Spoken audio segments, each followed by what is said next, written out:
Toutes vos passions sont forcément sur Taxi FM. Taxi Presse. Retrouvez tous les jours de 11h à 12h45 Eric Gatan et ses confrères à bord du taxi de la mi-journée. Informations exclusives et coulisses de l'actualité tout azimut. Nos éditorialistes décryptent et commentent l'univers de l'actualité sans concession et sans langue de bois. Taxi Presse, tous les jours de 11h à 12h30 avec Eric Gatan. Taxi Presse. Madame, monsieur, bonjour. Bonjour à tous. Nous sommes ravis de vous retrouver ce matin sur la radio Taxi FM Lomé. Taxi Presse de ce lundi, c'est avec Gérard Ouessant, le patron du journal Sika, et l'homme Tissogwe, le patron du journal Nouvelle Tribune. On sera rejoint en studio tout à l'heure par Michel Tchadja, le patron du journal Ouara les Vainqueurs, et Abbas Issaka, le patron du journal Le Magnan Libéré. Ensemble, nous aborderons des questions liées à l'actualité socio-politique de notre pays. Vous comprendrez que nous reviendrons notamment sur, la tentation du pouvoir sur le continent africain, surtout le cas de la Côte d'Ivoire. Dans Jeune Afrique ce matin, Alassane Dramane Ouattara n'exclut pas un troisième mandat au niveau de la Côte d'Ivoire. Quel virus atteint finalement les pays africains ? On va en parler avec les confrères. On reviendra également sur l'écroulement d'un immeuble au Grand Marché de Lomé vendredi dernier. Problème, permis de construire, ou les ingénieurs du bâtiment qui sont les problèmes finalement. On reviendra sur le sujet. Nous parlerons bien sûr de la crise politique au Togo avec la reprise probable du dialogue. On va en parler avec les confrères en studio.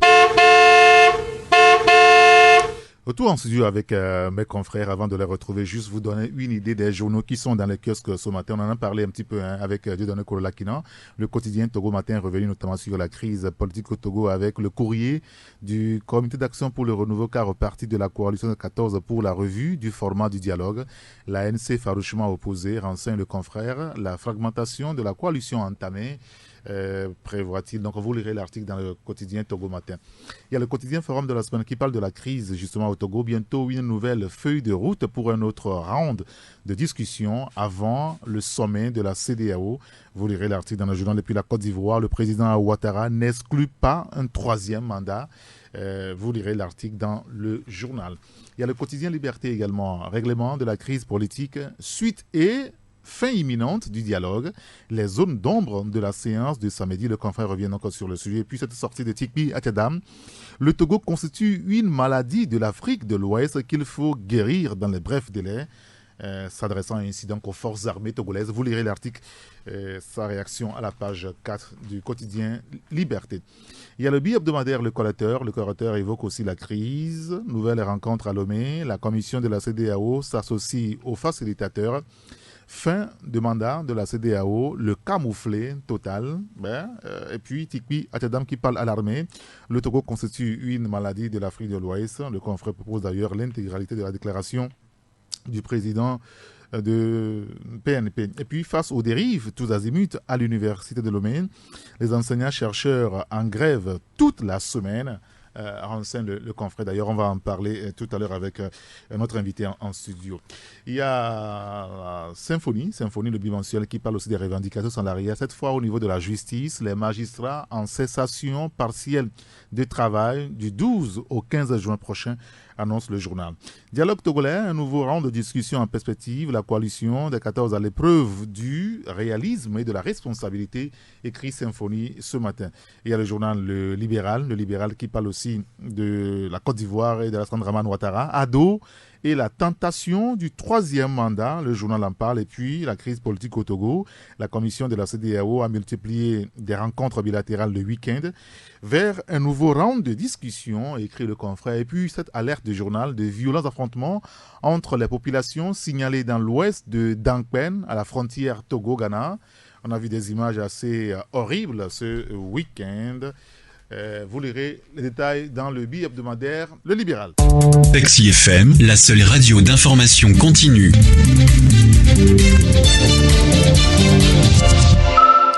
Retour en studio avec mes confrères. Bonjour Gérard Ouessant. Bonjour à tous ceux qui nous écoutent. Vous allez bien? Je vais très bien. Merci d'être avec nous ce matin. Merci, c'est moi qui vous remercie de m'avoir invité. Parfait. Bonjour Eloma Tissogwe. Bonjour Eric et bonjour Taxi FM. Michel, merci de nous avoir rejoints. Bonjour. Bonjour Eric, bonjour à tous nos amis auditeurs. Et on va écouter tout à l'heure la voix d'Abbas Issaka qui est aussi avec nous en studio déjà. Bonjour professeur Essoranam Bachana. Bonjour. Merci d'avoir accepté d'être avec nous ce matin. C'est plutôt moi qui vous remercie. Je rappelle juste que vous êtes le secrétaire général du syndicat national des enseignants du supérieur. J'ai envie de vous demander comment est-ce que vous vous portez aujourd'hui à l'université, vous les enseignants. Nous, les enseignants, nous nous portons bien. Même s'il y a quelques difficultés que nous tentons de régler. De façon générale, l'université se porte bien. Les enseignants aussi se portent également bien. Et comme il n'y a pas d'université sans étudiants, les étudiants aussi se portent à merveille. Et il y en a quand même qui disent qu'ils ne se portent pas bien, ces étudiants-là. Mais bien sûr. Quand je dis qu'ils se portent bien, qu'ils se portent à merveille, il faut relativiser. La vie est jonchée de difficultés qu'on tente de régler au jour le jour. Et on ne veut pas dire que l'université de Lomé aujourd'hui ou les universités publiques du Togo sont un paradis. C'est pas ce que nous disons. Mais nous disons que même s'il y a des difficultés, d'une pierre après l'autre, nous travaillons pour que progressivement des solutions puissent être trouvées aux différentes préoccupations des uns et des autres. Ce qui est un petit peu bizarre, c'est que quand les étudiants ont des difficultés, quand ils ont des problèmes, quand la police nationale envahit presque l'université, vous les enseignants, on ne vous entend presque jamais sur ce sujet. Comment est-ce qu'on peut le dire? Non, je pense qu'il faut relativiser. Toujours? Il faut relativiser toujours par rapport à l'intervention de la police nationale sur le campus universitaire. Bien entendu, le campus bénéficie de ce que nous appelons les franchises universitaires. Et la particularité pour les universités publiques du Togo, et notamment pour l'université de Lomé, c'est que l'université de Lomé dispose d'un corps de police spéciale qu'on appelle la police universitaire. Cette police universitaire a pour mission essentielle d'assurer la sécurité quotidienne sur le campus. Maintenant, lorsque il y a des manifestations, l'autorité, la première autorité de l'université, au regard des informations dont il dispose, peut ou non demander à ce que la police nationale puisse venir épauler la police universitaire qui n'est pas dotée de moyens et qui n'est pas formée non plus pour les grandes manifestations. Maintenant, est-ce que les enseignants se taisent, sont silencieux sur les différents problèmes? Non, je ne crois pas parlez, que... mais oui. sauf que nous, on ne vous écoute pas. Voilà, c'est ce que j'allais dire. Mais sinon, en février dernier, il y a eu ce que nous avons appelé des difficultés relationnelles entre la police universitaire et les étudiants suite à un appel à manifester qui n'a pas été autorisé. Et au regard de ce que je vais dire, la violence qui a été exercée sur les étudiants, nous sommes montés au créneau pour dire non, ça ne doit pas se passer comme ça. Et des discussions ont été menées avec les autorités universitaires pour que, désormais, lorsqu'il y a une manifestation, que le maintien d'ordre se fasse beaucoup plus civilisé. Très bien. On va maintenant revenir sur l'objet de notre invitation à vous, et vous avez accepté d'être avec nous ce matin. Le confrère, le correcteur, parle justement des dérives tous azimuts à l'université de Lomé. Chacun peut apprécier. Et ce qui nous intéressait, nous, c'est des enseignants-chercheurs qui sont en grève toute cette semaine. Vous êtes du syndicat national des enseignants supérieurs. Nous avons vu sur les réseaux sociaux ces derniers jours quand même une information selon laquelle les enseignants-chercheurs annoncent des mouvements de grève de ce lundi 4 juin jusqu'à samedi 9 juin. Et les motifs sont libellés quand même dans le courrier. On parle notamment de la prise en compte des augmentations obtenues depuis 2011 dans le calcul des pensions des retraités, le remboursement des cotisations faites à la Caisse nationale de sécurité sociale par les enseignants-chercheurs contractuels intégrés dans la fonction publique, le reliquat de l'accord du 30 novembre 2011, à savoir 30% sur le salaire de base et 50% sur les indemnités, intégration systématique dans la fonction publique des enseignants inscrits sur une liste d'aptitudes du CAMES, les moyens pour la recherche, bureau, laboratoire, équipement et de fonctionnement, voyage d'études pour tout enseignant-chercheur, l'élection des doyens des facultés pour tous les enseignants, la programmation effective raisonnable d'étudiants dans les salles de cours et de travaux dirigés, la suppression des devoirs de dimanche, que les devoirs soient organisés dans les mêmes conditions que les examens, c'est-à-dire accompagnement matériel et financier. 9. Des mesures de protection du personnel et de leurs biens lors des manifestations des étudiants et des garanties de dédommagement conséquents. Le remboursement des soins de santé et le déblocage du tiers payant. Et puis, en 11e point, la non-intervention du SRI dans la gestion des notes des examens au mépris des dispositions universitaires en vigueur. Alors, ce sont les points qu'évoque ce syndicat des enseignants-chercheurs. Est-ce que vous vous retrouvez dans ça, professeur Issoranam Bachana? Soulignons que les points de revendication ne sont pas portés par un syndicat. Il s'agit d'un groupe d'enseignants qui estiment que les syndicats ne font pas suffisamment pour régler les problèmes. En réalité, ce sont vos collègues, vous les connaissez? Nous les connaissons. En réalité, il y a 2 syndicats à l'université. Et les syndicats sont en discussion sur une plateforme soumise au gouvernement. Les 4 premiers points qui sont évoqués sur la plateforme des enseignants, en fait, est une reproduction de la plateforme que les syndicats ont introduite à l'autorité, et des discussions sont sérieusement avancées sur les différents points. Je vais les prendre très rapidement l'un après l'autre. Il s'agit notamment du reliquat de l'accord signé le 3 novembre, et non le 3 novembre 2011 avec l'autorité. Disons que en 2011, les enseignants, à travers les 2 syndicats, avaient estimé la barrière, ou plutôt la barre à laquelle l'enseignant, ou plutôt le salaire minimum que l'enseignant devrait avoir, et ont introduit des revendications. Sur cette base et les dispositions prises par les enseignants, les syndicats, je veux dire, le gouvernement a accordé pour l'année à compter de janvier 2012, 50% sur le salaire de base et 30% sur les primes.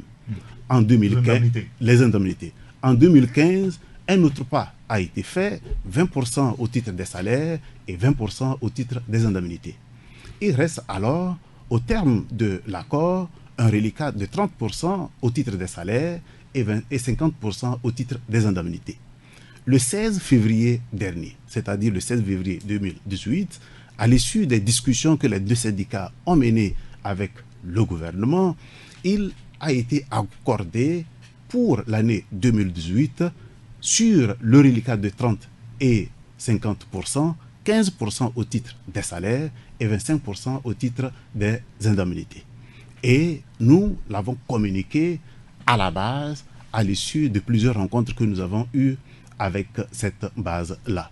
Sur la question de la Caisse nationale de sécurité sociale, c'est également un point de revendication des enseignants. Et à l'issue de l'accord, toujours de 16 février, il a été décidé qu'un comité soit mis en place à l'image de celui qui a réglé le problème pour ce qui concerne nos collègues des enseignements primaires et secondaires. La question de l'intégration immédiate ou automatique des enseignants qui s'inscrivent sur une liste d'aptitudes. Soulignons tout simplement que dans les règles de la fonction publique, pour être fonctionnaire, il faut passer un concours national. Or, les universités sont autonomes, avec un fonctionnement autonome. Et le recrutement du personnel à l'université ne rompt pas forcément au concours national. Mais nous disons que même si les enseignants ne rentrent pas à l'université sur concours organisé par le ministère de la fonction publique, il y a quand même un concours au plan international qu'ils passent. C'est les différentes listes du CAMES. Et donc, à partir du moment où un enseignant s'inscrit sur une liste du CAMES, on devrait l'intégrer automatiquement à la fonction publique. Puisque lorsqu'il est recruté à l'université, il est recruté en tant que contractuel. Le gouvernement, en 2014, avait cru que le problème aurait été réglé lorsqu'il décide que tous les enseignants inscrits ou non sur une liste d'aptitudes le CAMES soit automatiquement intégré à la fonction publique. Et donc tous les enseignants, jusqu'en 2014, sont intégrés à la fonction publique. Mais nous disons que le problème n'est pas réglé. D'autant plus que, après 2014, il y a des recrutements qui sont faits.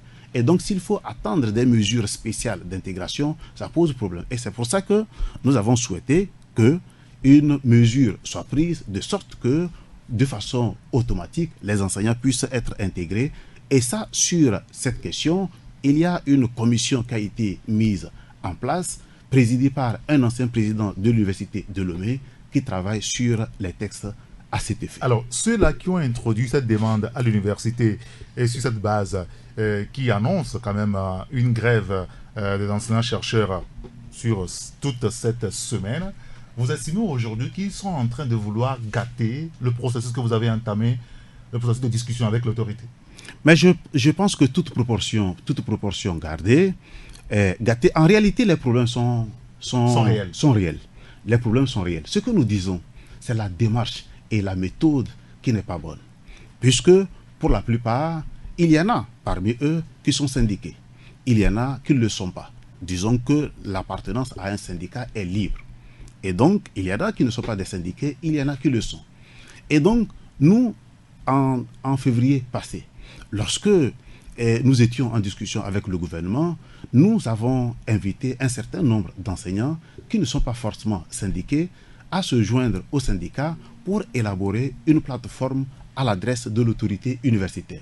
Soulignons que dans le schéma, puisque les universités bénéficient d'un budget autonome, il y a des questions qui relèvent du gouvernement et il y a des questions qui relèvent précisément des autorités universitaires.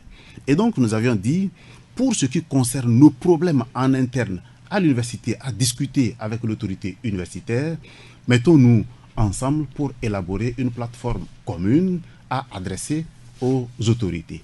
Cette commission n'a jamais fonctionné. Et puis, lorsque nous avons fait le point pour dire, voilà, nous avons obtenu les 15 et 25%, il y a eu accalmie. En fait, le problème qui s'est posé, c'est que les gens s'attendaient à ce qu'ils voient le bénéfice de cet accord immédiatement sur les bulletins. Or, le gouvernement nous explique qu'il était dans un processus de collectif budgétaire et lorsque le ministre nous a reçus le 23 mai dernier, il nous a dit la diligence avec laquelle il règle le problème et dans un courrier du 29 mai, donc lundi passé, il a précisé que le conseil de ministres tenu le 25 a adopté le collectif budgétaire sur lequel l'accord, ou plutôt le montant de l'accord a été intégré au budget des universités et donc aujourd'hui il ne s'agira que d'un problème technique pour que le bénéfice se retrouve sur les bulletins. Alors, en quoi est-ce que la revendication de certains de vos camarades aujourd'hui vous gêne?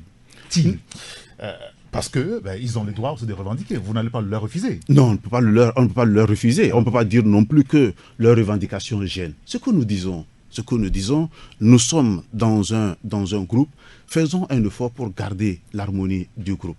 En réalité, ce n'est pas un syndicat. Ce n'est pas un syndicat, c'est un groupe sans signataire. Je rappelle que lorsque le 25 mai, ils ont... Comment sans signataire? Vous les connaissez, non? Oui ou non? Officiellement non. Officiellement, non. Mais on est quand même sur l'espace universitaire. On se connaît. Ce que je vais dire officiellement, non, c'est que à l'issue de la réunion qu'ils ont tenue et qu'ils ont produit le document, il n'y a pas eu de signataire. Il n'y a pas eu de signataire. Et ils ont introduit la lettre là au gouvernement et lui demandent sous une semaine d'exécuter ces points de revendication. Sinon, ils vont en grève. Sans aucun signataire. Nous leur avons dit que tel que procéder, ça risque de nous fragiliser. Parce que le gouvernement, s'il est de mauvaise foi, peut se dire, bon, ok, donc je laisse les syndicats de côté, il y a un groupe qui se constitue, je vais prendre le temps de les identifier, discuter avec eux pour voir comment régler les problèmes, et ça va nous perdre le temps inutilement. Donc, il vaut mieux que dans un cadre légal, puisqu'il y a des associations légalement reconnues, que ces problèmes-là puissent être discutés au sein de ces associations syndicales, de sorte que ce soit elles qui portent les revendications. On a encore 5 minutes, je donne la parole à mes confrères, cette fois-ci ils ont des questions. Gérard, vous avez une réaction déjà? Et là, Mathis Sobri, vous avez une réaction? Non, j'ai écouté religieusement le professeur Bachana sur le sujet. La première remarque que j'ai faite depuis ce matin, j'ai constaté que le président de l'université de Lomé aussi a commencé à parler par rapport à cette affaire, et il a dit que il a répondu aux enseignants qui menacent d'aller en grève, et il a relevé un certain nombre de choses, notamment ses engagements. Il dit, pour honorer son engagement, le gouvernement a décidé de faire un collectif budgétaire, comme l'a rappelé le professeur Bachana. Reste que le projet passe à l'Assemblée nationale pour que l'argent soit versé aux enseignants. Mais certains de nos collègues ne peuvent rien entendre et veulent être satisfaits ici et maintenant. Moi-même, je suis enseignant, et si les salaires sont augmentés, j'en bénéficierai. Mais on ne peut pas inverser l'agenda parlementaire. Fin de citation, c'est ce que je retiens précisément de cela, ce qu'a confirmé le professeur Bachana. Mais aujourd'hui, qu'est-ce qu'il faut faire pour ne pas connaître une grève de plus au niveau de la société togolaise? Parce qu'on voit que le front social est en ébullition, et le rôle principal d'un État, c'est d'abord de régler les problèmes sociaux, en essayant de développer le pays, mais sur la base des problèmes sociaux à régler. Maintenant, au niveau de la présidence de l'université de Lomé, qu'est-ce qu'on fait à l'instant T pour entrer en contact avec ces enseignants grévistes et voir dans quelle mesure on peut essayer de s'entendre pour trouver des solutions pérennes aujourd'hui? Est-ce que vous pouvez répondre à cette question? Je ne suis pas le porte-parole du président de l'université de Lomé, mais je vais dire ceci. Je vais dire que nous sommes dans un cadre universitaire et nos comportements doivent refléter notre niveau. En réalité, on le sait très bien, pour lancer une grève, il aurait fallu un préavis. Oui. Et que des gens puissent discuter. Et c'est à l'issue des discussions, lorsqu'elles échouent, qu'on rentre effectivement en grève. Parce que le préavis de grève est signé le 31 mai. Mais c'est déposé, mais il n'y a pas de porte-parole. Il n'y a pas de porte-parole. À la présidente de l'université, on ne sait pas à qui s'adresser. On ne sait pas à qui s'adresser. Et vous allez voir, il y a le cachet et le nom de quelqu'un. En réalité, c'est celui qui a réceptionné le courrier. Donc, de façon officielle, il n'y a pas un porte-parole avec qui on pourrait discuter. C'est pour ça que nous avions dit, on est sur le même espace, on se connaît, nous avons entrepris de nous mettre ensemble. En réalité, nous ne nous fragilisons pas. Ce que nous faisons, on risque de nous fragiliser. Mettons-nous ensemble, les différents points à discuter avec le gouvernement, on les connaît. Voilà ce que nous avons obtenu comme acquis, même si on aurait souhaité qu'il y ait plus de célérité dans la mise en œuvre de ces accords. Et maintenant, avec l'université de Lomé ou les campus universitaires, il faut une plateforme commune. Et à Kara, nous avons mis également une commission pour travailler sur les différents problèmes, parce que les problèmes ne se posent pas de la même manière lorsqu'on est à l'université de Lomé ou que lorsqu'on est à l'université de Kara. Mais les gens sont impatients et estiment que ça ne va pas assez rapidement. Ce que nous demandons aujourd'hui, ou ce que nous souhaitons, c'est que véritablement que la sagesse puisse se faire valoir, de sorte que de façon très calme, on puisse analyser les différents problèmes et qu'il y ait véritablement un porteur, de sorte qu'on puisse obtenir de bons résultats. Et nous disons que tel que c'est fait, on risque de nous fragiliser inutilement. Et ça, vous n'êtes pas d'accord là-dessus. Gérard, avant de la parole à Michel Tchadja. Non, mais moi, ma question, elle est un peu plus, peut-être, on peut la qualifier de philosophique. Et moi, je me dis, chaque fois qu'il y a un problème dans un pays, le chef de l'État même l'a dit, en Allemagne, il a dit, nous avons nos intellectuels et nos universités pour réfléchir. Et quand je me réfère à ce qui se passe actuellement à l'université du Bénin, enfin à l'université de Lomé, c'est un cafouillage. Dans le passé. C'est un cafouillage presque inqualifiable. Alors, si la crème de la crème de ce pays se fourvoie dans tout ce cafouillage, moi je voudrais demander au professeur Bachana à quel sein nous devons nous vouer, si les intellectuels et les universitaires de ce pays font de telles choses. Et nous devons aller demander des conseils pour bien faire. Nous avons les mêmes préoccupations. Nous disons que lorsque le pays va mal, on doit se référer aux intellectuels pour essayer de régler. Maintenant, si ce sont les intellectuels qui se comportent comme, excusez-moi, l'expression l'homme de la rue, ça pose véritablement Non, pas ça. problème. Moi, je ne dis pas ça. Les intellectuels sont incapables de s'entendre. Moi, je ne parle pas des comportements des uns et des autres. Non, je pense. Sinon, oui. on risque encore d'aller dans des polémiques. Voilà. Mais vous êtes incapables de vous entendre. Moi, je me Non, contente alors à que le ça. chef de l'État avait dit récemment, il rappelait que voilà, par rapport à la crise politique, disons, socio-politique que nous traversons, référons-nous aux intellectuels, aux universitaires. Non, mais Et sur des petits problèmes comme ça, l'université de Lomé, vous n'arrivez pas à vous entendre. non, je pense qu'on va réussir à nous entendre. Maintenant, il faut relever ceci. D'accord. Lorsque on est dans un groupe, parce que c'est une communauté quand même d'à peu près, à l'université de Lomé, d'à peu près 800 à 900 enseignants. Et donc, vous pouvez comprendre que dans cette masse-là, qu'on ne parle pas toujours qu'il y ait quelques petits problèmes. Mais en réalité, il ne faut pas trop non plus les exagérer.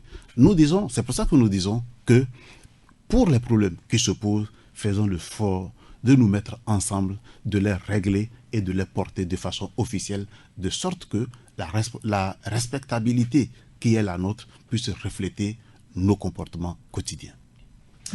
Oui, avant que vous ne déclenchiez cette offensive médiatique, vous avez bien dit que vos collègues, c'est vrai, ont déposé un préavis de grève, même si officiellement vous ne les connaissez pas, officieusement vous les connaissez. Est-ce que, à partir de ce préavis, vous avez eu à, peut-être, comme vous les connaissez, est-ce que vous avez eu à quand même chercher à discuter avec eux avant que vous ne passez sur les antennes?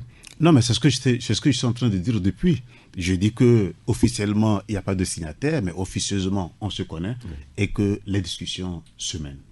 D'accord. Et pourquoi avoir finalement choisi d'être sur les antennes? Vous voulez maintenir la dynamique dans l'opinion? Il faut communiquer.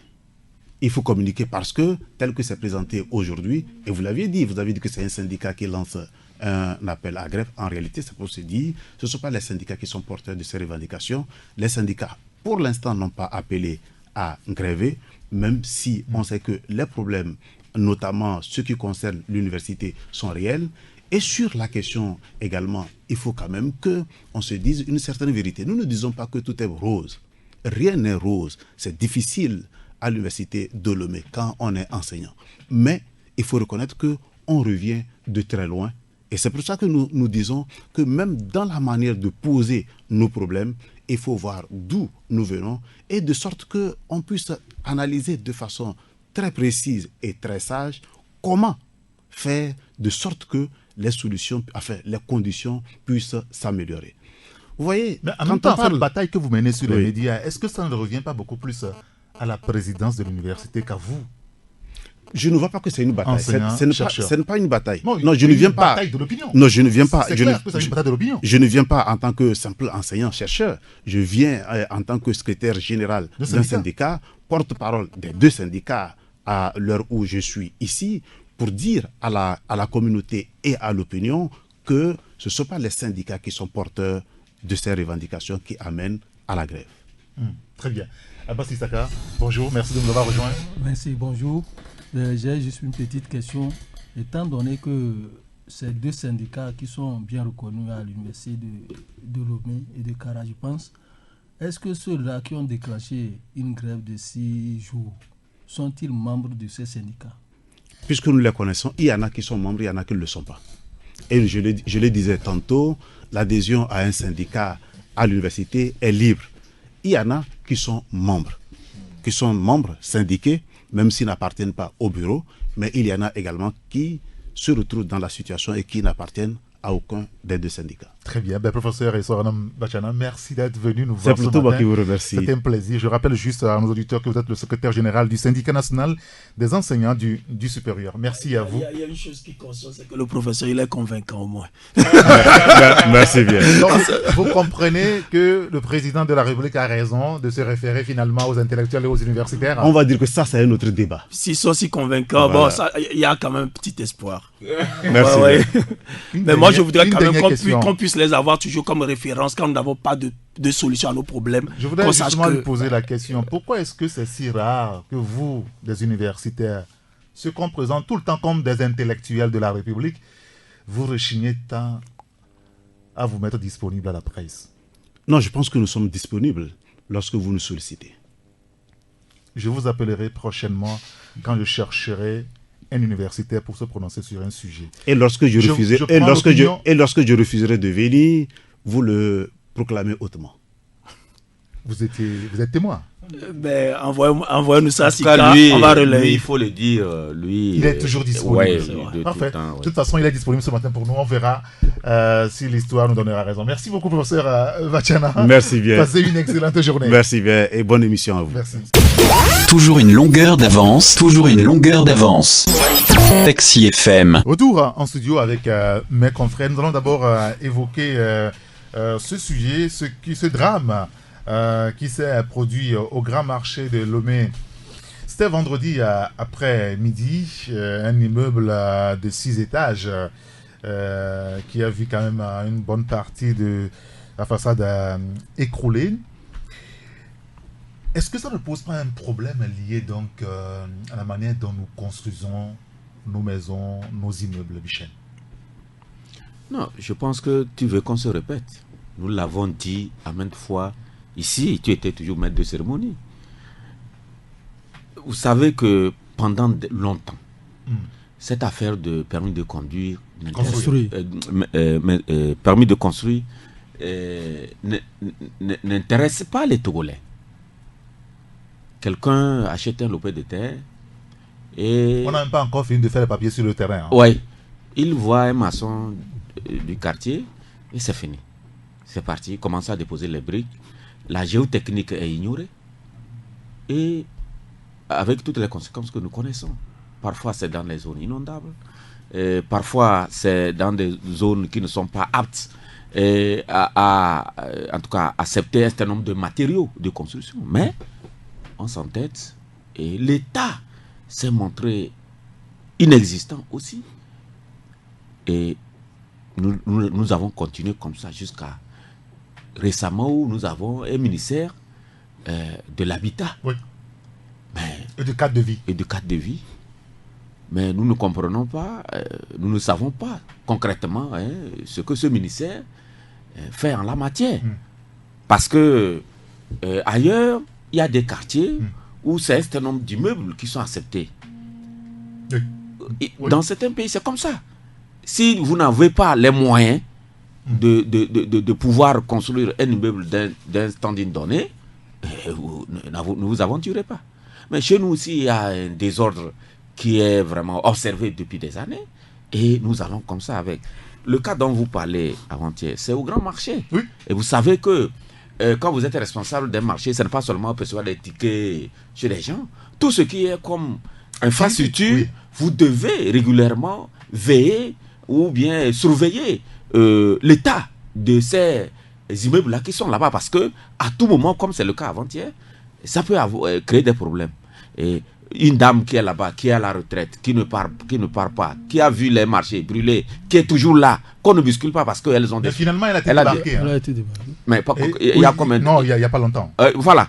Et donc, normalement, après que les marchés brûlés, on devait la dégager là-bas. Mais elle a des soutiens et ça continue comme ça. Donc, il y a un certain laxisme qui est observé chez nous par rapport à la construction. Et bonjour les dégâts. Aujourd'hui, ce qu'il faut vraiment, c'est de donner les moyens à l'État d'être beaucoup plus regardant.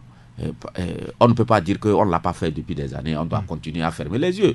Il faut quand même que l'État prenne ses responsabilités dans ce sens-là. Justement, nous avons interrogé ce matin le président du conseil d'administration de l'association des professionnels diplômés de l'INSI, Marius Bagny, justement sur cette question par rapport au permis de construire, les ingénieurs qui doivent quand même intervenir dans la construction de nos bâtiments, de nos ouvrages et consorts. Pourquoi est-ce que finalement au Togo, c'est tellement difficile pour nos concitoyens de pouvoir aller sur ce terrain et éviter donc de construire à la hussarde et n'importe comment les immeubles. Écoutez la réaction ce matin de Marius Bagny au micro de Agbere Djalilou. Et c'est vrai qu'un bâtiment, il est construit pour abriter donc des personnes et des biens et devrait donc être dans une certaine sécurité pour que les personnes et autant les biens qui y sont en sécurité. Malheureusement, l'incident qui est survenu la dernière fois, on peut l'expliquer par quelque chose qui s'est mal passé au départ. Et dans quelles conditions est-ce que le bâtiment a été érigé? Et quelles sont les études qui ont été faites préalablement, le sol sur lequel ou bien le terrain sur lequel le bâtiment a été construit. Maintenant, les charges ou bien les contraintes donc que devrait supporter ce bâtiment, le nombre de personnes à l'intérieur, donc les équipements à mettre, ainsi de suite. Quels sont les calculs qui ont été faits de ce bâtiment pour supporter donc ces charges? Donc si on subit ou on constate cet incident aujourd'hui, c'est qu'il y a quelque part quelque chose qui s'est mal passé. Et nous disons au niveau de l'association et qu'il y a un exercice de pédagogie et donc d'explication qu'il faut faire aux populations togolaises. Parce qu'il existe des ingénieurs dans ce pays qui sont qualifiés pour faire ce genre, ériger ce genre de bâtiment-là. Et ceux-là, ils ont été formés, comme on dit dans les règles de l'art. Ils savent que pour faire un bâtiment R+1 ou R+2 ou à 6 niveaux, comme celui qui pose problème, il y a des calculs qu'on fait. Mais lorsqu'on va construire ce bâtiment, on appelle son maçon ou on appelle un kidam et qu'on lui dit bon, je veux un bâtiment de tel parce que j'ai de l'argent, et le monsieur qui s'autoproclame ingénieur alors qu'il ne l'est pas et qui n'a pas suivi la formation, ou c'est juste une expérience de 3 ou 4 ans sur certains chantiers et donc qui va se permettre de diriger ce genre de bâtiment, on va constater les problèmes qu'on constate là. Donc disons qu'il faut revenir à la norme des choses et confier le travail de l'ingénieur à l'ingénieur. Et que cet ingénieur-là qui est formé, diplômé et qui, sous d'autres cieux, ce qui se fait, il est certifié. Il y a un ordre des ingénieurs dans d'autres pays que nous n'avons pas encore. Nous sommes en train de nous battre pour qu'il puisse y avoir cet ordre dans ce pays. Et parce que ça revient aux législateurs de prendre ce genre de mesures pour réglementer l'exercice de la profession. On ne construit pas un bâtiment R+6, bon, je ne sais pas qui l'a construit, et quel calcul a été fait. Si c'était bien fait, on n'aurait pas ce problème-là. Donc, quelque chose s'est mal passé, donc il faudrait penser à corriger pour que ça ne se répète plus dans le futur. Il y a d'autres bâtiments qui sont là, qui sont élevés. Notre peur aujourd'hui, c'est de passer ou d'aller dans certains bâtiments parce que on ne sait pas comment ça a été fait. Même on a des maisons d'habitation qui se sont écoulées dans ce pays.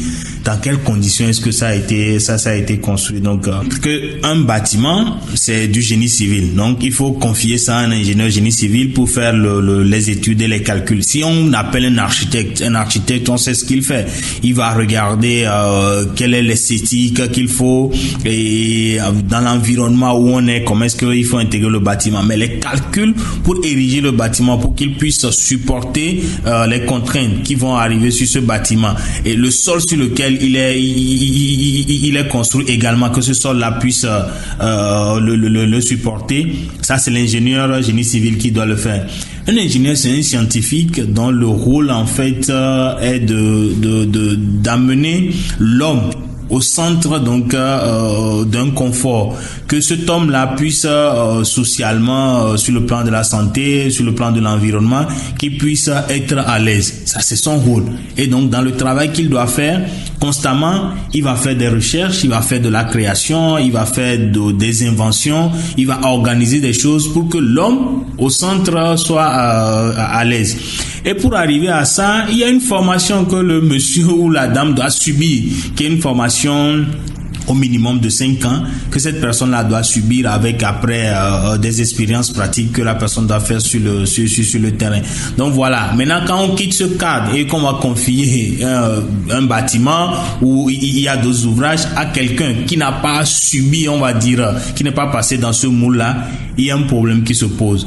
Donc l'appel que nous faisons, c'est d'abord aux populations. Lorsque vous voulez construire une maison, appelez un ingénieur. Les gens se promènent partout, c'est vrai qu'ils disent qu'ils sont ingénieurs, mais quelle est leur réelle qualification? Il faudrait qu'on puisse s'adresser. Notre association est là, par exemple, aujourd'hui. On peut s'adresser à nous pour déterminer qui est vraiment ingénieur, quelqu'un qui se présente chez vous. Voilà, Marius Bagny, il est le président du conseil d'administration de l'association des professionnels diplômés de l'INSI. Et une réaction par rapport à tout ce qui s'est passé, à ce qu'il a dit. N'a-t-il pas raison? Oui, il a raison sur toute la ligne. Aujourd'hui, il y a plein d'ingénieurs qui circulent. Vous avez des bureaux d'études qui sont ouverts un peu partout à Lomé. Vous avez des cabinets d'architectes qui sont là. Mais est-ce que réellement ces personnes ont les compétences qu'il faut pour opérer sur le marché togolais? Aujourd'hui, le problème qui se pose, et c'est un problème sérieux. Et puis, au-delà de ça, c'est-à-dire que les bâtiments qui sont aujourd'hui dans l'espace concerné par à Sigamé, oui. C'est des bâtiments vieux. C'est des bâtiments qui... Il n'y a pas longtemps, un bâtiment aussi a été obligé d'être démoli. Oui. On a vu...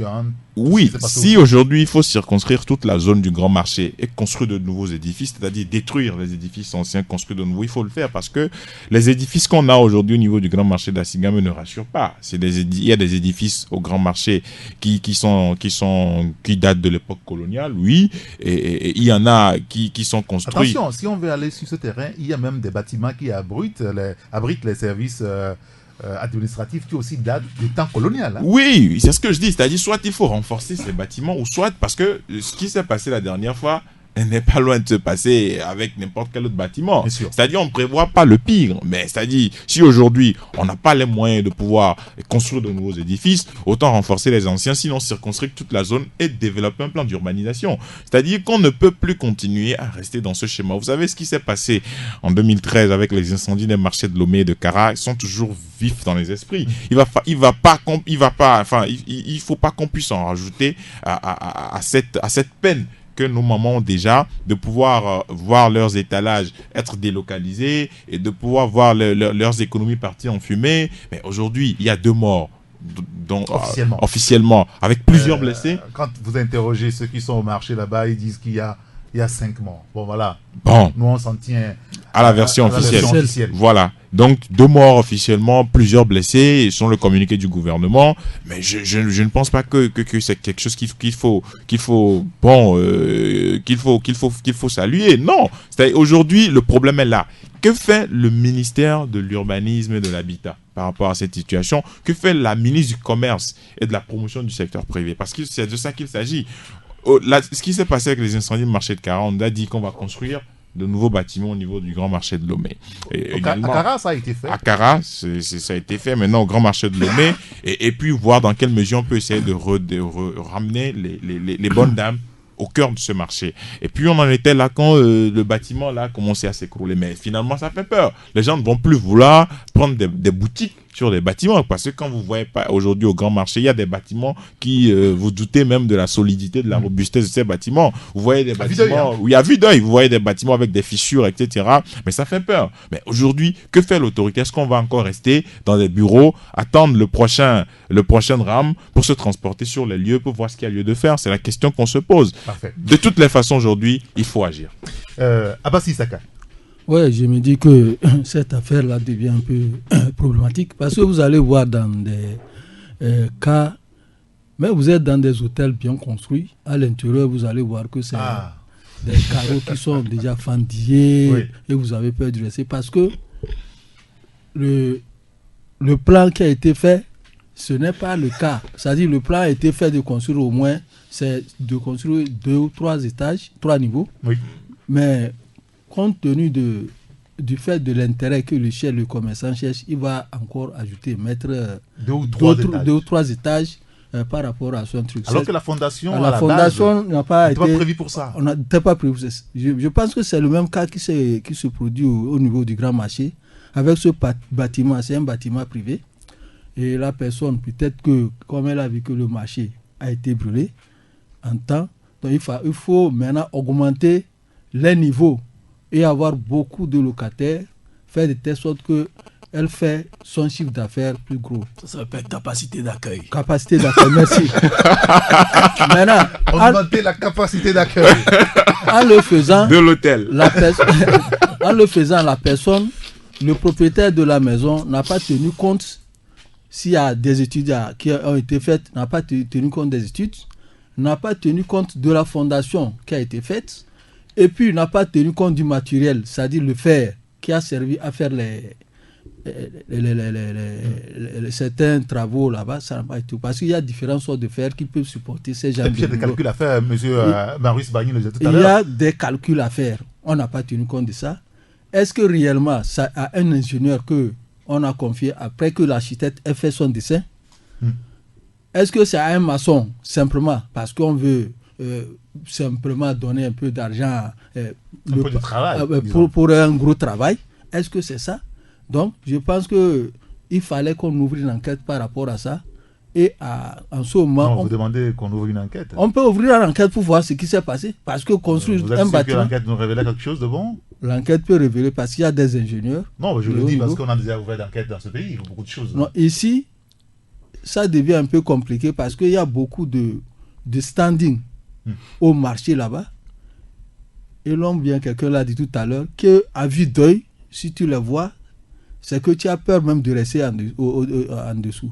Et ici, vous allez voir que quand ça a commencé, c'est que quelqu'un a dit qu'il a vu les carreaux qui ont commencé par tomber de là-haut, un à un. Et bien les gens ne savaient pas que c'était le bâtiment, un pan de bâtiment qui s'écroulait. Donc ils allaient avoir le truc de s'enfuir avant que le haut, là, le 4e, 5e étage, ça ne commence pas à s'abattre sur eux. C'est une chance. C'est une chance que ce n'est pas tout le bâtiment qui s'est écroulé. Si c'est tout le bâtiment, c'est que c'est tout le quartier. C'est un drame, un grand drame au niveau de l'Institut Goethe là-bas. Donc c'est une chance.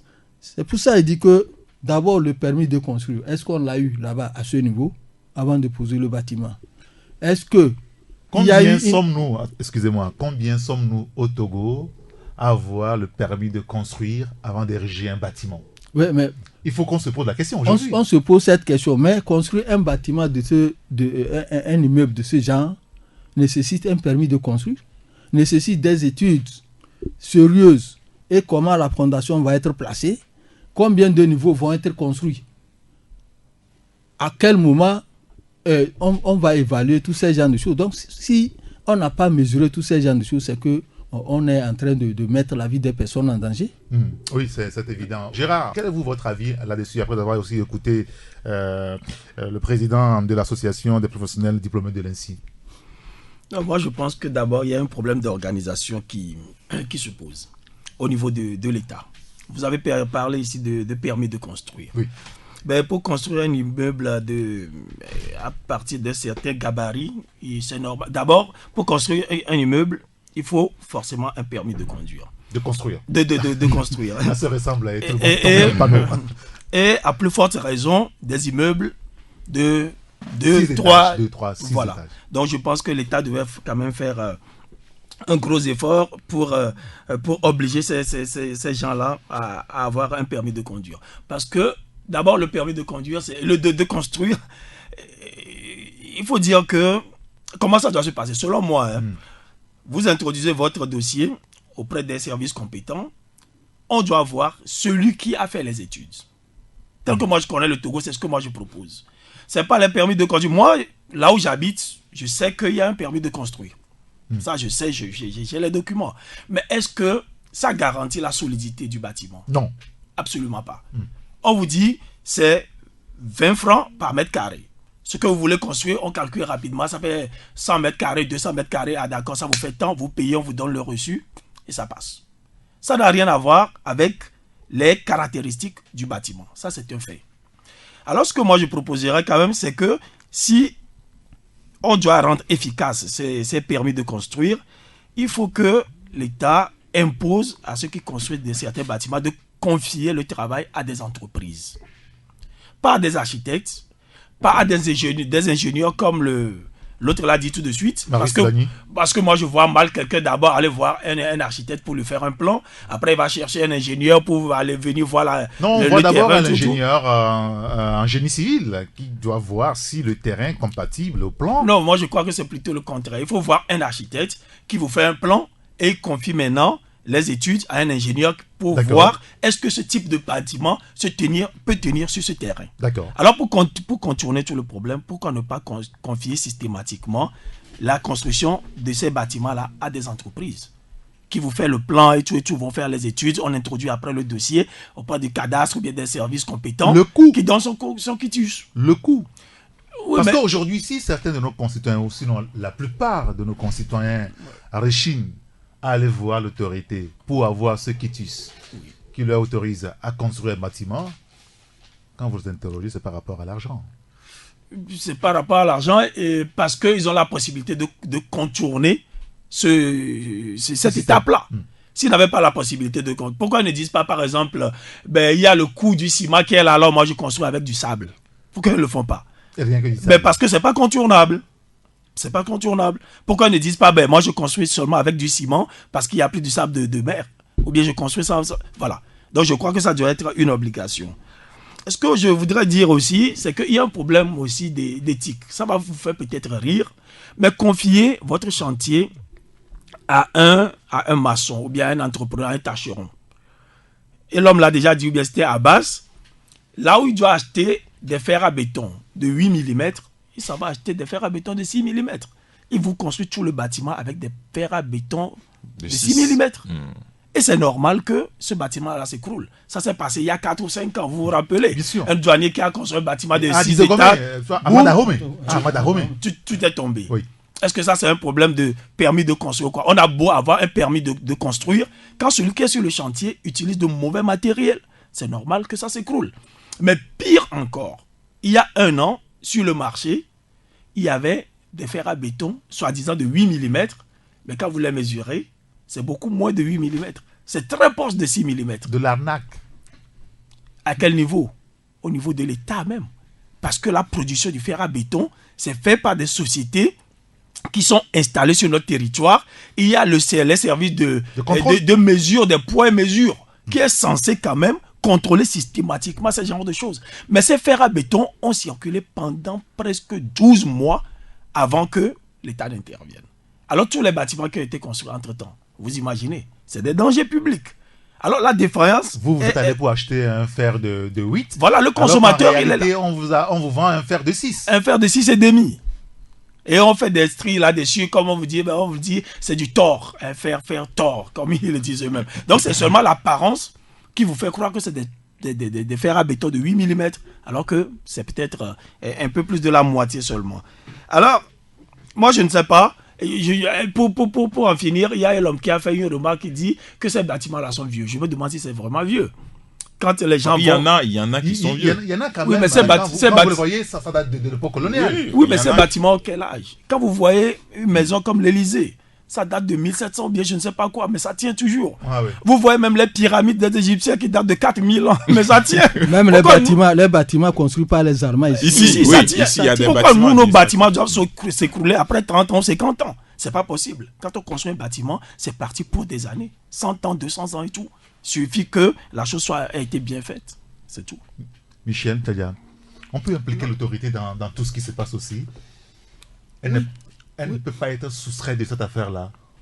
Non, la sécurité d'un pays, ce n'est pas avoir les militaires, les gendarmes, les policiers avec armes au point. Non. La sécurité même aussi, c'est y compris les infrastructures qui s'y trouvent. Et notamment les immeubles et tout ce qui se trouve sur le terrain du territoire. L'État doit veiller à ce que ces immeubles-là soient de bonne qualité. Donc, l'État doit être impliqué en amont dans la construction. Je vais vous donner un exemple. Allez-y. Les hôtels, par exemple. Vous savez, normalement, on ne doit pas construire... si vous avez envie de construire un hôtel, vous devez vous adresser aux services compétents du ministère du Tourisme et autres, qui doivent vous dire, qui doivent savoir, comment vous donner les conseils et les techniques possibles pour pouvoir, en tout cas, déposer ou bien construire votre bâtiment. Mais les gens qui, un matin, ils écrivent sur le fronton de leur immeuble hôtel. Ça n'a l'air de rien du tout, mais c'est l'hôtel. Les normes sont bafouées et bon, on ne sévit pas. Normalement. Sévir? Oui, on doit sévir. On ne peut pas ouvrir n'importe où hôtel, non. Il y a des normes appropriées pour ça. Mais l'État ferme les yeux. Bon, celui qui a construit, bon, il a quelqu'un dans le système, dans le pouvoir. Et bon, c'est fini. En réalité, ce n'est pas l'État qui ferme les yeux, mais que des individus sont beaucoup plus forts que l'État. Que l'État, oui, on peut le dire ainsi. Certains sont là, bon, et tant que c'est comme ça, bon, ils n'ont de compte à rendre. Alors que on doit discipliner les gens. Vous construisez l'hôtel, si jamais vous avez des visiteurs ou je sais pas, un jour les meubles s'écroulent, mais c'est des vies humaines qui sont parties et vous êtes là. Mais vous avez parlé tantôt de le douanier qui a construit, comme il ramasse des richesses arithmétiques, et chaque jour on vient monter un niveau. Mais depuis que le meuble s'est écoulé, on a dit qu'on a interviewé des gens. Vous connaissez la suite? Cherchez voir. Cherchez voir si... Vous connaissez la suite? Oh non, ça n'a rien donné par la suite. Ça n'a rien donné. Il suffisait que l'opinion, en tout cas les projecteurs, soit tout détourné et puis c'est fini. On ne doit pas vivre comme ça dans un État. L'État doit être plus fort que quiconque. Même le chef de l'État, l'État est au-dessus de lui. Tant même c'est lui le chef de l'État. Donc, c'est comme ça. Tant que l'État va se montrer faible, parce que certains sont plus forts, c'est des choses comme c'est à des choses comme ça que nous allons assister. Et donc, c'est malheureux. Et la dernière fois, on a parlé de 3 morts, je ne sais pas si c'est vrai ou pas, avec des blessés, tout ça là. Mais non, on doit quand même inquiéter des gens. Bien, et les gens doivent, en tout cas, on doit vivre au rythme de l'autorité de l'État. Monsieur, voilà. Merci beaucoup. On va aborder un autre sujet. Il y a un problème aussi de niveau scolaire. Parce qu'il faut dire que l'ingénieur qui a parlé, moi je veux bien, il se présente comme un grand ingénieur, comme quoi si l'ingénieur travaille, alors c'est la garantie. Même ça, moi je ne crois pas. Sinon, on n'allait pas aller appeler les Chinois pour venir nous construire nos ponts. Nos ingénieurs, oui, mais parce que, je ne veux pas les dénigrer. Mais parce que peut-être on ne fait pas confiance aux ingénieurs qui sont compétents, qui sont formés par l'État togolais. Oui, mais ils sont formés par l'État togolais, mais est-ce qu'il y en a quand même pas mal qui sont sortis de l'école de l'INSI? Oui, mais c'est pour ça. C'est pour ça. Ah non? Ah ça, je vous contredis. C'est pas parce qu'ils sont sortis de l'INSI qu'ils sont bons. Il faut voir dans quel état l'INSI est. Il faut voir dans quel état nos universités sont. Mais c'est l'État qui leur a délivré le diplôme, qui sont bons. Mais des universités où il n'y a même pas de laboratoire pour tester la solidité des matériaux de construction. Si on prend telle argile cuite, si on fait ceci, quelle pression ça peut subir, ça peut supporter tout. Mais ils n'ont pas de laboratoire pour travailler. C'est des gens qui ne sont pas tellement bien formés. C'est des réalités.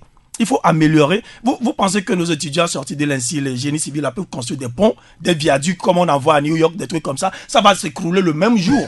Parce qu'ils n'ont pas le niveau. Je ne suis pas en train de les dénigrer, mais c'est une réalité. C'est ce que vous faites. Non. C'est une prise de conscience pour dire qu'il faut mettre des moyens à la disposition de nos professeurs et de nos étudiants pour qu'ils puissent faire un meilleur travail. La dernière chose aussi, c'est qu'il faut introduire une bonne dose d'instruction civique dans l'enseignement. Nous en avons parlé ici la semaine dernière. Il faut introduire le civisme dans tout ce que nous apprenons.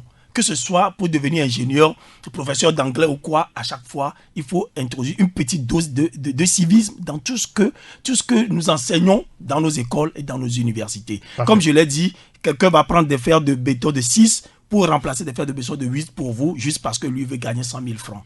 Vous savez, par rapport... pour terminer ça en une minute, c'est un exemple. Là où je dis que l'État manque de la poigne, oui. Regardez nos ponts. Avant que le pont d'Amakpapé ne cède, normalement, il doit y avoir des services compétents sur tout l'étendue du territoire, les ouvrages là. On doit vérifier annuellement leur état, leur capacité. On ne doit pas attendre qu'un pont cède avant qu'on ne court de gauche à droite. Non, il y a des gens qui doivent faire, dresser des rapports annuels par rapport à ces sur tout l'étendue du territoire. On a un ministère de TP, travaux publics. Bon. C'est vrai. C'est vrai. La réalité est tout autre. Mais je me pose beaucoup de questions. On ne doit pas attendre. C'est là où je dois avoir la force de l'État. Et les citoyens vont se sentir vraiment protégés. Voilà. Donc, si on vérifiait de temps en temps l'état de ces infrastructures, je pense qu'on devait savoir que le pont d'Amakpapé allait céder, je pense, en 2006 ou 2007. Là. Voilà. On devait savoir que l'État là, le pont là courait un risque de... Ils n'ont même pas les équipements pour vérifier. Non, si on veut, on va les avoir. Ah oui, mais ils n'en ont pas. Avas. Non, je voulais juste dire que ce problème de ministère de l'Habitat, ministère de TP, mais je pense que c'est tout comme c'est des saupoudrages, on appelle ministère sans mettre les moyens nécessaires ou bien les ressources humaines qui peuvent travailler au sein, puisque tel qu'on est en train de l'expliquer, vous avez vu qu'en temps on signalait, et puis c'est les médias qui signalaient qu'il y a tel pont qui va céder. Quand vous prenez sur la route, il y a entre-temps on a annoncé que c'est le pont de Agbandi devait céder, il y a tel pont qui va céder. Toglekopé aussi, mais on met beaucoup de temps avant d'arriver là-bas. On pouvait maîtriser ces genres de choses. Si on va appeler aujourd'hui les Chinois pour leur confier la construction de ces ouvrages, c'est parce que on n'apprécie que ce qui vient de l'extérieur. Non, mais ça, on peut aussi comprendre, parce que l'autorité peut-être n'a pas beaucoup de sous, et quand on va chercher les Chinois... Ils vont nous faire ça gratuitement. Non, c'est eux qui financent, ça vient de leur banque. Donc ils nous font ça gratuitement, bien après on va payer. Non, on paie quand même. Mais puis souvent on nous dit que la construction de telle chose est faite par les Chinois, mais c'est à titre gratuit. Non. Et finalement... Non, ça n'a jamais été gratuit, on n'a jamais dit que c'est gratuit aussi. Bon, souvent ils disent que c'est un don. Et c'est un don. Et maintenant, par rapport au fait qu'on implique l'État dans cette histoire ici, je me demande, est-ce qu'il y a un cadre juridique qui concerne la construction des immeubles? Est-ce que l'État a mis en place un cadre juridique pour contrôler la construction des immeubles? Sinon, j'ai dit que c'est la responsabilité incombe totalement à celui-là qui entreprend de construire son bâtiment sur plusieurs niveaux, et il doit prendre conscience que quand je mets mon bâtiment à tel niveau et que ça ne supporte pas, le bas ne supporte pas ce que je veux mettre, c'est que je mets la vie des personnes en danger. Il faudrait que, comme l'a dit Gérard, c'est la sensibilisation. L'État doit intervenir. C'est de la responsabilité de l'État. Non, l'État va intervenir sur quel test? Non, en réalité, même par rapport à cela, il y a eu un scandale dans ce pays par rapport à la construction de salles de classe dans le projet éducation et renforcement institutionnel phase 1, où l'État qui a commis des sociétés, des cabinets d'études pour construire des salles de classe, je parle de l'État lui-même, pour construire des salles de classe aux enfants. Mais allez voir ce qu'on a construit aux enfants. Ça, c'est pas deux niveaux, hein. Non, mais c'est simple classe. C'est une simple salle de classe. Heureusement que c'est pas deux mais niveaux. Écoutez, mais sur le chantier, à la place, hein, je dis à la place des matériels adéquats pour tamiser le gravier, on a acheté du tamis au marché pour tamiser du gravier. Mais on a toutes les images. On avait publié à l'époque, en ce temps, j'étais dans un journal, enfin, dans la rédaction d'un journal de la place, un tamis. Et à la place des barres de fer de 12, le gars a utilisé, le maître d'ouvrage a utilisé des barres de fer de 8. Les claustras, tout ce qu'il y avait, mais c'était c'était de la magouille. Mais les murs, la clôture des salles de classe, vous mettez juste votre doigt, mais les murs s'écroulaient. Il faut parler aussi du malaxage du ciment et du sable. Voilà, le malaxage du ciment et du sable. D'abord, le ciment plutôt. Le tonnage qu'il y avait, c'était pas le tonnage respecté. Et à l'époque, je me rappelle que le ministère de l'enseignement, des enseignements primaires et secondaires, avait accusé AGETU, qui était le maître d'ouvrage. Et ça a provoqué un autre débat. Mais la suite, on ne la connaît pas. On ne la connaît pas. C'est-à-dire, on n'a jamais puni ces entreprises. On nous a dit ensuite qu'elles ont été mises en demeure. Ben, pourquoi? Pour qui? Je ne sais pas. On n'a arrêté personne.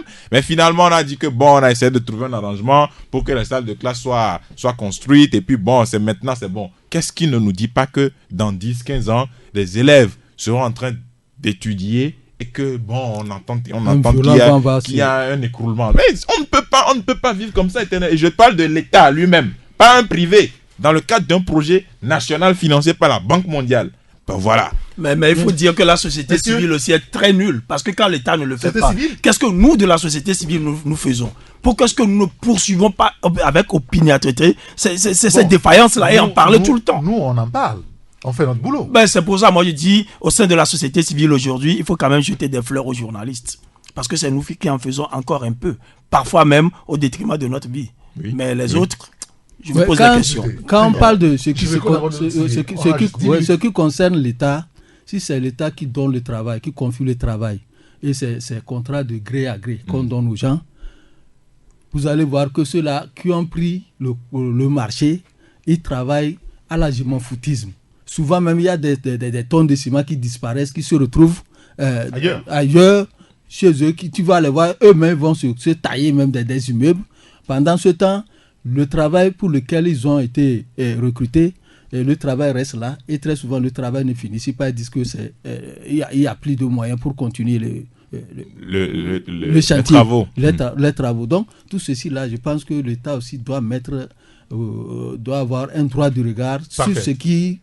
il y a une question, Eric, en une minute. Il y a une question que quelqu'un m'a posée la dernière fois. On ne finira pas finalement. Oui, il y a une question. Dans ce pays, la personne m'a demandé, dans ce pays, qui protège les intérêts de l'État? Ah oui? C'est une question que je retourne aux auditeurs. Il va falloir qu'on puisse réfléchir là-dessus. Dans ce pays, c'est ceux qu'on a élus pour gouverner, qui sont censés protéger les intérêts de l'État. La personne m'a demandé, est-ce que tu connais une seule personne dans ce pays qui protège les intérêts de l'État au profit ou bien au détriment de tes intérêts à lui? Est-ce que tu connais une seule personne, quelque part, dans un bureau, dans l'administration, qui se bat pour protéger les intérêts de l'État en disant que non, ça, c'est l'intérêt de l'État. Je ne voudrais pas que tu puisses toucher à cela. Je vais me battre jusqu'à ma mort. Mais théoriquement, c'est le procureur. Dans un État, c'est le procureur qui défend les intérêts de l'État et de tous les citoyens. Je pose la question. C'est pour ça quand on dit qu'on a bouffé l'argent de la route, voilà, le procureur devait s'auto-saisir et faire des enquêtes, envoyer des gens en prison. Et ça n'a pas été fait. Ben voilà, mais celui qui protège les intérêts de l'État, c'est entre autres le procureur. Mais chez nous, un procureur, voilà, on sait ce que c'est. Merci beaucoup. On va aborder notre sujet. Bien, hein. Je veux qu'on parle un peu de la politique et ce qui s'est passé samedi dernier dans notre pays par rapport donc au processus du dialogue inter-togolais. Mais juste un élément, en 3-4 minutes, on va l'évoquer ensemble sur ce qui se passe en Côte d'Ivoire avec Alassane Dramane Ouattara. Il est un peu tenté par un troisième mandat. Lui qui avait dit récemment que c'est fini, il ne veut plus aller, même si la Constitution, chez lui aussi, n'interdit pas qu'il soit candidat. Est-ce que c'est finalement un virus qui a fini par atteindre tout le monde, tous ceux qui ont accès au sommet? Michel Tchadia. Vous savez, au Bénin, Patrice Talon aussi a dit qu'il n'est là que pour un mandat. Bon, on ne sait pas ce qu'il fera d'ici quelques mois pour le prochain. Non, il a dit que ça, ce qu'il avait dit là, c'est pour le passé. À partir du moment où on a rejeté la Constitution, des promesses électorales. Donc il dit que bon, ce n'est plus le mandat unique n'est plus d'actualité. Bon, dans tous les cas, on dit souvent le pouvoir corrompt, mais dans le cas typique d'Alassane Ouattara, j'ai l'impression que cette sortie-là,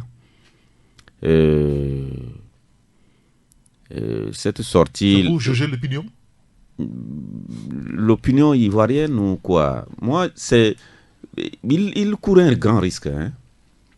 Parce que, vous savez, la communauté internationale a mis des milliards de dollars pour essayer d'aider la Côte d'Ivoire après la guerre. Oui, à se relever. Et actuellement, il n'y a qu'un an seulement, l'ONU a plié. En tout cas, les forces ont plié bagage. Et après, vous avez vu les différentes mutineries. Oui. C'est un pays où la Kalash a toujours résonné. Et politiquement, il faut noter que Alassane Ouattara, si même sur le plan économique, puisqu'on sait que c'est un grand gestionnaire, sur le plan économique, il y a des efforts. Politiquement, le problème ivoirien n'est pas réglé. Ah oui. Et les honnêtes gens le disent tous les jours. Politiquement, il n'est pas encore assis. Alassane Ouattara n'est pas encore assis. S'il pense que cette sortie, c'est juste pour discipliner les gens de son camp, parce que les gens ont déjà sorti les couteaux. Oui, bien sûr, il y a une grosse bataille. Bataille pour sa succession. Et il veut dire, messieurs, calmez-vous, je peux encore continuer. Mais au-delà de sa famille politique, ça sonne mal dans les oreilles, non seulement des Ivoiriens, mais aussi de la communauté internationale, qui a mis beaucoup de moyens pour aider la Côte d'Ivoire à se stabiliser. Et donc, du coup, aujourd'hui, Alassane Ouattara, l'aura qu'il avait, avec cette sortie, il a perdu tout. Parce que, par rapport à la manière, les gens sont morts, des milliers d'Ivoiriens sont morts pour qu'Alassane Ouattara arrive au pouvoir. Je ne vous en dis rien parce que vous en savez beaucoup.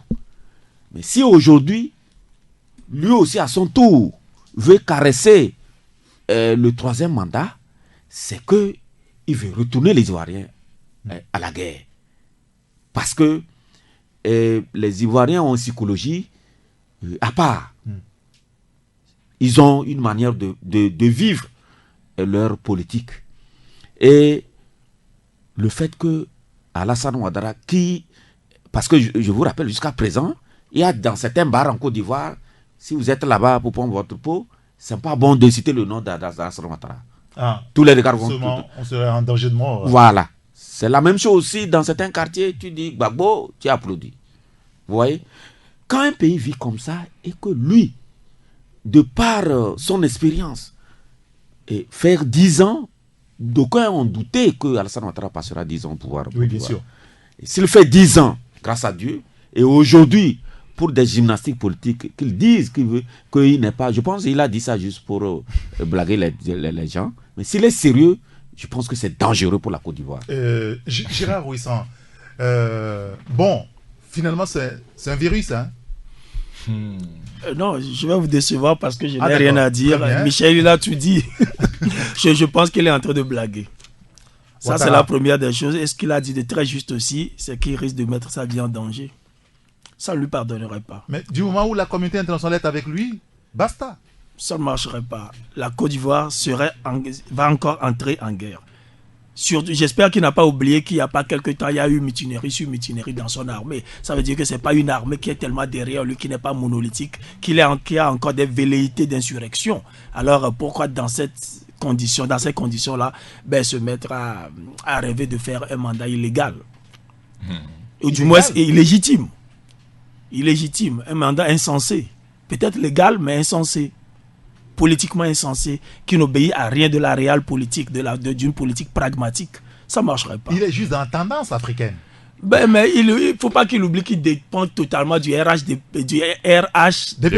Hein? Oui. Si cette coalition-là explose, vous allez voir tout ce qui va en découler comme scission militaire et tout. Il va pas s'en sortir. Il va perdre tellement de plumes que non, ça ne va pas marcher. Moi, je ne crois pas. Non, moi, je pense que c'est un rêve pieux d'Alassane Dramane Ouattara. Aujourd'hui, ce qu'il dit, je pense que c'est juste pour essayer de déjouer certaines personnes. Sinon, je pense que le schéma est clair. Il ne sera pas candidat. Et le discours qu'il y a aujourd'hui, c'est un discours politique. Mais ce sera difficile aujourd'hui. Quelqu'un qui vous dit qu'il connaît ou bien qu'il maîtrise la politique ivoirienne, je pense que la personne... Oui, elle n'a rien compris. Parce qu'aujourd'hui, ce qui se passe en Côte d'Ivoire, ça dépend de tout et de rien. Aujourd'hui, vous voyez qu'Alassane Dramane Ouattara, il fait appel à la jeunesse, il fait des yeux doux à la jeunesse. Un peu comme si quand il signait les accords secrets entre lui et Bédié, on avait impliqué cette jeunesse. Mais aujourd'hui, quand on veut défaire l'accord, on implique la jeunesse. On dit non, vous les jeunes, vous êtes l'avenir de la nation, on fait ceci, on fait cela. C'est en cela que les politiques ont échoué. C'est-à-dire que quand les gens signaient des accords secrets pour venir au pouvoir, on n'a pas pensé à la jeunesse. Mais maintenant, quand on veut défaire les accords pour être candidat, pour un troisième mandat, on veut impliquer la jeunesse en disant que oui, on donne la parole aux jeunes, que les jeunes sont ceci, ils sont cela. Bon, voilà à peu près ce qui se passe avec les leaders africains, si leaders il y en a, entre guillemets. Et moi, je pense qu'en 2020, beaucoup de choses vont se jouer. Et il y a le sphinx de Daoukro Bédié, qu'on présente comme le plus riche de la Côte d'Ivoire, qui nourrit également des velléités. On l'a vu récemment chez le roi des Ashanti au Ghana.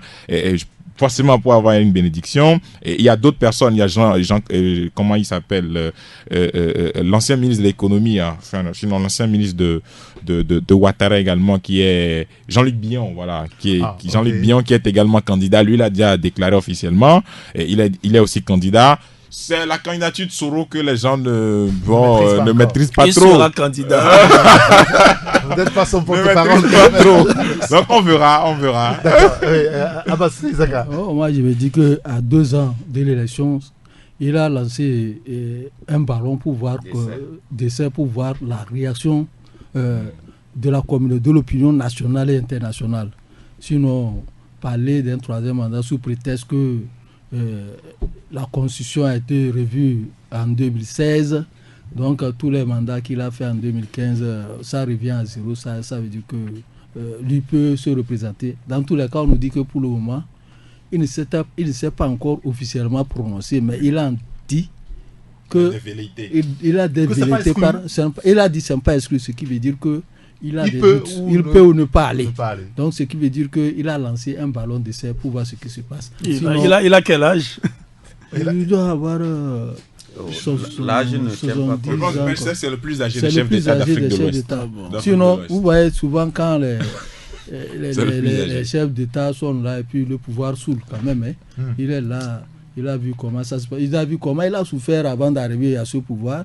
Où c'est avec lui qu'on a connu dans la Constitution et tout ça là. Donc tout ça l'amène jusqu'à quand il est arrivé à ce pouvoir, il va dire que bon, je peux continuer jusqu'à ma mort. Certainement pour lui, puisqu'il dit 2016, tout ça là, ça passe à zéro jusqu'en 2020. Oui. Et il peut recommencer de 2020, il pourrait recommencer de 2020 jusqu'à 2030. Oui. Donc j'ai dit que c'est un ballon d'essai qu'il a lancé pour voir la réaction des uns et des autres, si réellement les gens sont pour, il va tenter. Donc il veut tenter sa chance, mais j'espère que il ne va pas trouver une opinion favorable. Bon, on verra bien. Alassane Ouattara est né le 1er janvier 1942. Il a 76 ans aujourd'hui. On verra bien ce qui va se passer. Messieurs, merci beaucoup. Maintenant, juste un mot sur l'actualité politique chez nous avec la reprise timide des discussions politiques. La commission de la CEDEAO était à Lomé ce week-end pour discuter avec les protagonistes de la crise, notamment le gouvernement togolais et le parti au pouvoir, et puis la coalition de 14 partis de l'opposition. Visiblement, c'est pour s'entendre sur la feuille de route à proposer au chef d'État, à la conférence des chefs d'État de la CEDEAO. Est-ce qu'on est, Michel, sur la voie de la reprise des discussions politiques au Togo à partir de cela aujourd'hui? Oui, on est sur la voie de la reprise, mais cette fois-ci avec beaucoup plus d'implication de la CEDEAO. Oui. J'avais dit... elle semble avoir repris le contrôle de la situation. Je l'ai dit il y a de cela un mois, un peu plus. J'ai dit qu'à partir du moment où nous avançons vers la fin du mois de juin, qui coïncide avec la conférence, en tout cas le sommet de la CEDEAO, le chef de l'État, le président en exercice doit passer la main à un autre. Si les acteurs politiques togolais jusque-là ne s'entendaient pas, la situation politique, en tout cas la gestion même de la crise là, en tout cas la gestion de cette crise doit beaucoup plus, en tout cas, passer au contrôle de la CEDEAO. Et en ce moment-là, les deux parties vont recevoir le diktat de la CEDEAO. Et j'avais bien vu. L'histoire me donne raison. Oui, visiblement. Parce que c'est ce qui se passe maintenant. C'est ce qui se passe, oui. Visionnaire.